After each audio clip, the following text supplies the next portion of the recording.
नमस्कार. मी प्राध्यापक शुभांगी हनुमंतराव पोळ, zoology department, राजा श्रीपतराव भगवंतराव महाविद्यालय औंध. आज तंबाखू विरोधी दिन आहे आणि यानिमित्त आपल्याला अवेअरनेस किंवा जागृती करायची आहे.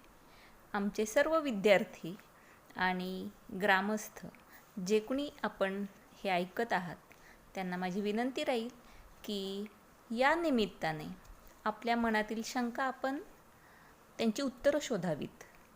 चांगले पर्याय काय आहेत ते मिळवण्याचा प्रयत्न करावा. किमान याबद्दलची माहिती मिळवली तर आपण एक पाऊल अजून पुढे चांगल्या दिशेने जाऊ शकतो. आज 31 मे जागतिक तंबाखू विरोधी दिन आहे. तंबाखू म्हणजे तंबाखूचे सगळे प्रकार. फक्त सिगारेटच घातक असते असं नव्हे, तर तंबाखू, सिगारेट, गुटखा, पान, मिसरी कोणत्याही प्रकारे आपले बंधू भगिनी जे कुणी या प्रकारचं व्यसन करत असतील त्यांना व्यसनापासून परावृत्त करण्यासाठी आपण प्रयत्न करायचा आहे. त्यांच्यामध्ये अवेअरनेस जागृत करायचा आहे. म्हणजे कोणत्याही पातळीवर भले तुम्ही एखाद्याला परावृत्त करू नाही शकलात, किमान जागरूक करू शकता, किमान स्वतः यावर विचार करू शकता. त्यानंतर आपल्या कुटुंबामध्ये आपण बदल घडवू शकतो आणि मग पर्यायाने समाजामध्ये त्याचा चांगला परिणाम दिसू शकेल. यासाठी आपल्याला किमान माणसांचं लक्ष खेचता यावं, पीपल्स अटेन्शन. आता या स्लाईडवर जे काही सांगितलेलं आहे, जागतिक आरोग्य संघटनेचं जे काही डिसिजन आहे ते आपल्या सर्वांपर्यंत पोहोचवण्याचा यातून प्रयत्न आहे.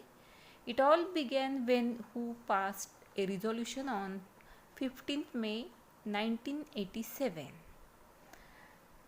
World no smoking day. जे जवळजवळ 1987 साली सुरुवात झाली. जागतिक आरोग्य संघटनेने दखल घेऊन हा अतिशय मोठा घातक व्यसनाचा प्रकार आहे की ज्यामुळे जे लोक आजारी असतात, ज्या प्रकारचे आजार होतात त्यातले जवळजवळ 70% लोक आपण परावृत्त करू शकतो आणि त्याच्या घातक परिणामांपासून त्यांना वाचवू शकतो.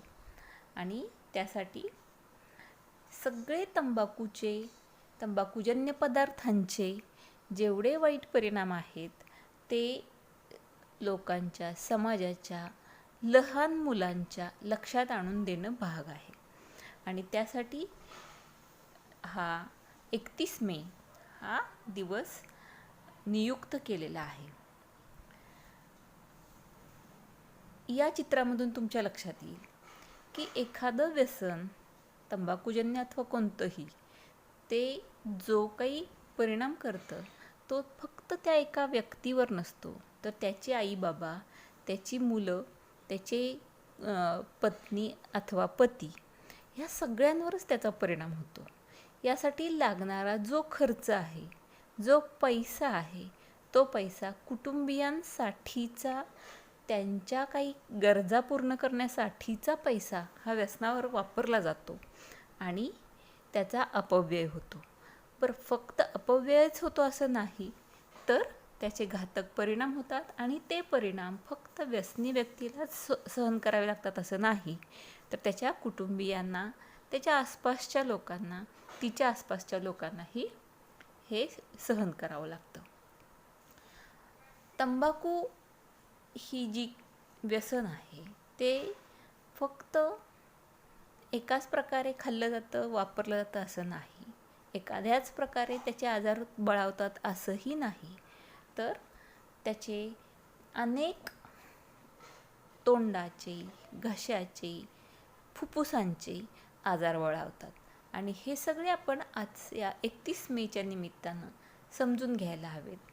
आणि त्यासाठी अनेक पर्याय आपल्यासमोर उपलब्ध आहेत. आपापल्या गावांमधली प्राथमिक आरोग्य केंद्र, आपापल्या गावांमधले डॉक्टर्स, नर्सेस, या व्यतिरिक्त TV, रेडिओ, आपलं इंटरनेट. आजकाल प्रत्येक शिक्षित, अशिक्षित सगळ्या लोकांच्या हातात मोबाईल आहे आणि मोबाईलवरून सुद्धा आता मी बोलते हे सुद्धा तुमच्यापर्यंत मोबाईलद्वारेच पोचतं आहे. या सगळ्या माध्यमांमधून आपण माहिती मिळवायला हवी. एकदा आपल्याला माहिती मिळाली की मग आपलं पाऊल त्याच्या विरुद्ध टाकण्यासाठी आपण तयार होतो किंवा एखाद्याला तयार करू शकतो. अनेक आजार आहेत, ते आजार या व्यसनांमुळे अधिक बळावतात. हार्ट डिसीज असेल, हार्टच्या संदर्भातले हृदयासंबंधीचे सगळे विकार, डायबेटीस आणि त्याचे सगळे प्रकार हे तंबाखूजन्य पदार्थांमुळे वाढतात. कॅन्सरची तर अनेक उदाहरणं आपण पुढच्या स्लाईड्समध्ये बघणारच आहोत. आणि एकूणच आरोग्याला हानिकारक अशी ही व्यसनं आहेत. बरं, ही व्यसनं इतरांसाठी कशी घातक ठरतात? सुरुवातीला आपण काय पाहिलं की एक ठराविक प्रकारची रक्कम यावर खर्च होते, म्हणजे इतरांवर अन्याय होतो. याचा त्रास इतरांना होतो, आजारपण काढणाऱ्यांना होतो. या व्यतिरिक्त ॲक्टिव्ह ॲज वेल ॲज पॅसिव्ह स्मोकिंग म्हणजे स्वतः सिगरेट ओढणारा, बिडी ओढणारा व्यक्ती स्वतःला हानिकारक असे वायू स्वतःच्या शरीरात घेत असतोच, शिवाय त्याच्या आसपास असणाऱ्या लहानग्यांपासून वयोवृद्धांपर्यंत सगळ्यांना हा वायू, घातक वायू त्यांच्या फुफ्फुसांमध्ये पण जातो. आणि फुफ्फुसांमध्ये जातो तेव्हा तो त्याचं काम केल्याशिवाय राहत नाही, त्याची कपॅसिटी लंग डिसीजेस वाढवल्याशिवाय राहत नाही. आणि आत्ताच्या तर या कोरोनाच्या काळामध्ये फुफ्फुसांवर कोणकोणते घटक परिणाम करतात आणि ते किती पद्धतीनं वेळ आल्यावर आपल्याला आपलं फुफ्फुस जर हेल्दी असेल तर कसं उपयोगी पडतं, याचे अनेक उदाहरणं आपण आपल्या आसपास पाहत आहोत. त्यात आणखीन तंबाखूची भर पडायला नको. तंबाखूचे परिणाम तोंडाच्या आरोग्यावर होतात. आपले दात जे योग्य काम करायला सक्षम असतात त्याची सक्षमता कमी होते, किडतात, पडतात, अख्खा जबडासुद्धा काढावा लागतो. जर कॅन्सर झालाच, या स्लाईडमध्ये पहिलं चित्र आहे ते कॅन्सरचं आहे. कॅन्सर जर झालाच तर त्याचे किती वाईट चित्र असतात, किती वाईट प्रकारे ऑपरेटिव्ज केली जातात, आयुष्यभर मऊ किंवा द्रव पदार्थच खावे लागतात. याची उदाहरणं तुम्ही नेटवर पाहू शकता. मी काही फोटो आत्ता यात टाकण्यासाठी बघत होते, पण टाकू नये असं वाटलं, कारण हे पाहणारी आपली काही लहान मुलंही असतील, तुमची भावंडं असतील, आणि त्याचा वाईट परिणाम त्यांच्या मनस्थितीवर होऊ नये म्हणून ही थोडीशीच चित्र यामध्ये वापरलेली आहेत. तर तोंडावर, तोंडातल्या घटकांवर याचा परिणाम होतो. एवढंच नव्हे तर जेव्हा पुढे जाऊन याचा कॅन्सर बनतो तेव्हा कायमस्वरूपी सगळे दात, कायमस्वरूपी जबडा, कायमस्वरूपी जवळजवळ मानेचा काही भाग अशा पद्धतीनं काढून टाकण्याची वेळ येते. मग ते पुरुष असो, महिला असो, तरुण असो वा वृद्ध असो, कोणत्याही वयोगटातील व्यक्तीला जर कॅन्सर झाला तर आपल्याला माहिती आहे त्याच्या उपाययोजना अत्यंत महागड्या तर आहेतच, पण त्यानंतरही फक्त जीव वाचवता येतो. आपलं मूळ जे काही आयुष्य होतं त्या पद्धतीनं राहता येत नाही, जगता येत नाही, खाता येत नाही, आस्वाद घेता येत नाही. म्हणून या माउथ कॅन्सर आणि तंबाखूपासून आपण लांब राहायला हवं. महत्त्वाचं काय आहे, लांब राहायचं म्हणजे काय? या सगळ्या कंपन्या, तंबाखूच्या, सिगारेटच्या, गुटख्याच्या, या सगळ्या कंपन्या तुमच्या मनस्थितीचा विचार करतात.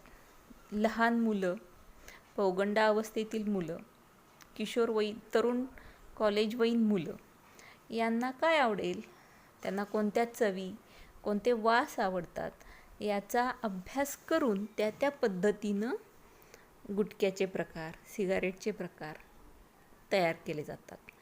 त्यानंतर त्याची जाहिरातसुद्धा अशाच प्रकारे केली जाते. आणि त्याचा परिणाम म्हणून केव्हा ना केव्हा चोरून का होईना, मित्रांच्या साक्षीनं का होईना, या गोष्टी खाऊन बघण्याची इच्छा बळावत जाते. आणि ही होऊ नये, आणि समज झालीच तर त्यापासून आपण कसं परावृत्त व्हायचं, त्यासाठीचं या वर्षीचं जागतिक आरोग्य संघटनेचं ब्रीद आहे, ते म्हणजे क्विट, कमिट टू क्विट 2021 साली, म्हणजे यावर्षी जागतिक आरोग्य संघटनेनं, वर्ल्ड हेल्थ ऑर्गनायझेशननी हे स्लोगन दिलेलं आहे, कमिट टू क्विट. म्हणजे व्यसन सोडण्याचं तुम्ही निर्णय घ्यायला पाहिजे, कमिटेड असलं पाहिजे त्यासाठी.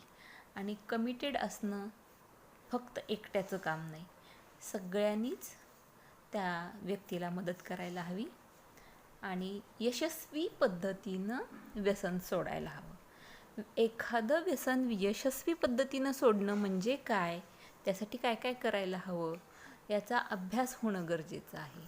आणि या अभ्यासामध्ये, या प्रचारामध्ये, या जनजागृतीमध्ये तरुण पिढी अधिक सक्षमतेनं मदत करू शकते. आणि म्हणूनच हे सगळं आपल्यासमोर मांडण्याचा हा प्रयत्न आहे. Quitters are winners. जे व्यसनापासून परावृत्त होतात ते खरे यशस्वी, ते खरे अजिंक्य आहेत. एखादं व्यसन करणं म्हणजे पुरुषार्थ, व्यसन करणं म्हणजे काहीतरी मर्दुमकी असं नसून, व्यसन न करण्यात खरा पुरुषार्थ आहे, व्यसन न करण्यात खरं शौर्य आहे. मग ती महिला असो वा पुरुष, त्यांना व्यसनापासून लांब राहणं हे शौर्याचं प्रतीक आहे. व्यसन हे बदनाम आहे, त्याला बदनाम करायला हवं. परंतु आपल्या मीडियामध्ये, म्हणजेच सगळ्या प्रकारच्या प्रसारमाध्यमांमधून आपल्यासमोर व्यसनांना थोडं महत्त्व दिलेलं दिसतं, की जे पूर्णपणे व्यावसायिक दृष्टिकोनातून आहे, ते आपल्या फायद्याचं नसतं. म्हणून quitters are winners he concept तुम्ही मनामध्ये रुजवायला हवी. जागतिक आरोग्य संघटनेनं सांगितलेलं आहे की जवळजवळ 70% व्यसनी लोक हे आपण वाचवू शकतो. अतिशय यशस्वीपणे तंबाखूच्या व्यसनापासून, इतर अनेक तंबाखूजन्य पदार्थांच्या व्यसनापासून आपण यांना वाचवू शकतो. आणि वाचवल्यानंतर त्याचं जे काही खर्चाचं बजेट आहे, बर्डन आहे, त्याच्या ट्रीटमेंटच्या खर्चाचं जे बर्डन आहे ते समाजावरचं कमी होईल.